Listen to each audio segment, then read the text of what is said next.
morning, dear students. Today's topic is fifth part of objectives of physical education. It is emotional development.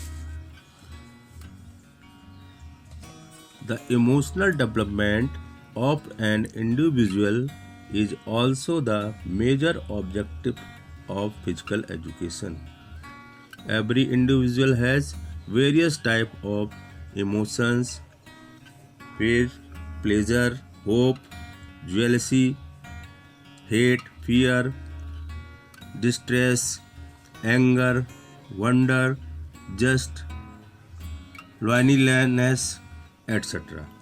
यानी कि emotional development में आपको ये सिखाया जाता है इस एक्टिविटीज़ के द्वारा कि आप में जब भी कोई चीज़ आप खेलते हैं या कोई भी काम करते हैं तो आप में कभी कभी डर आ जाता है, आप में एंग्री, आप क्रोधित ज़्यादा हो जाते हैं और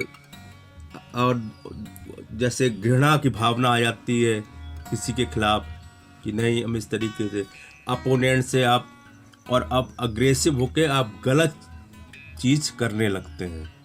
यानी कि अपना कोई भी काम आप कर रहे हैं, अगर आप कूल माइंड से अगर नहीं करते हैं कोई भी चीज़, है ना, और एंग्री होके या करते हैं तो उसमें नुकसान आपका ही या अपना ही होता है। तो इमोशनल हमेशा इमोशनल गेम में ज़्यादा इमोशनल नहीं होना चाहिए। अपना परफेक्ट कूल माइंड से आपको, ना आपके अंदर कोई घृणा की भावना आना चाहिए दूसरे के प्रति, ना आप क्रोधित हों और ना ही आप डरे हुए हों। पता चले आपने देखा कि अरे दूसरा देखते हैं प्लेयर कि अरे बड़ा प्रैक्टिस कर रहा है, तो कह रहे बड़ा अच्छा प्लेयर है ये, तो आप में पहले से ही डर की भावना आ गई कि अब हम इससे जीत पाएंगे या नहीं। तो इसलिए ये चीज़ें सब दूर रखनी चाहिए और अपना जो नेचुरल गेम है या नेचुरल चीज़ है जो अपने अंदर है उसको बना के दृढ़ता के साथ करना चाहिए।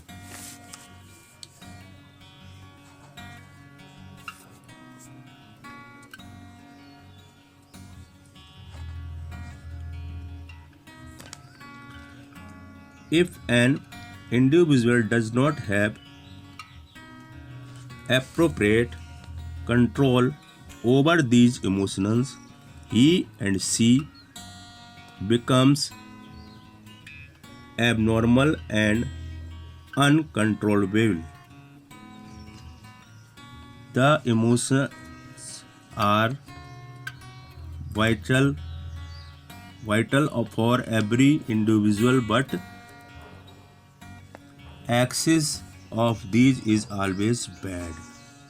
मीन्स इंडिविजुअली में, ख़ास तौर से जब इंडिविजुअल खेलते हैं तो हमें कंट्रोल, इमोशंस पे बहुत ही कंट्रोल होना चाहिए, कोई भी हो। एबनॉर्मल नहीं होना चाहिए, हैं।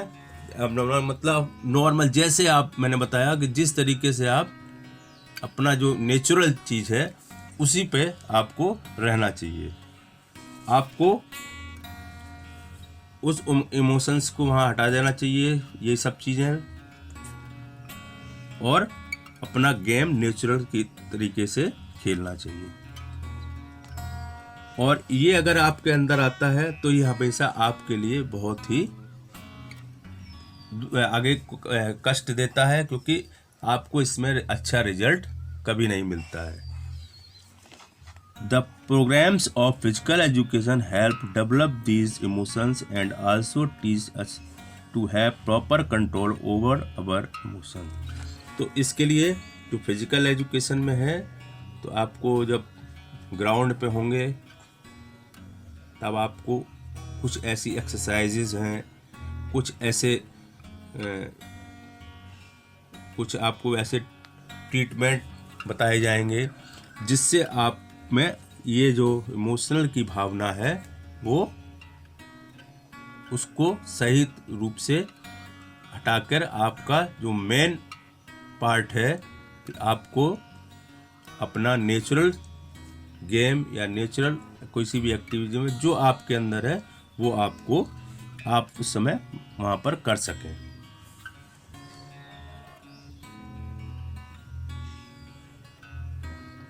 By participating in the programs of physical education, an individual starts having control over his her emotion। वही चीज़ है लास्ट में कि आपको वहाँ पर बताएगा, चाहे कोई भी हो, आपको कैसे अपने इमोशन पर अपना कंट्रोल करना है और किस तरीके से आपको कोई भी गेम है उसमें किस तरीके से आपको अपने माइंड सेट को बना के और अपना नेचुरल जो आपके अंदर है वो गेम खेलना है, ना कि आपको इमोशनल या डर के, भय से या क्रोधित होकर, है ना। तो उससे आपको नहीं करना है, क्योंकि उससे आपका अपना ही नुकसान होता है। Thank you.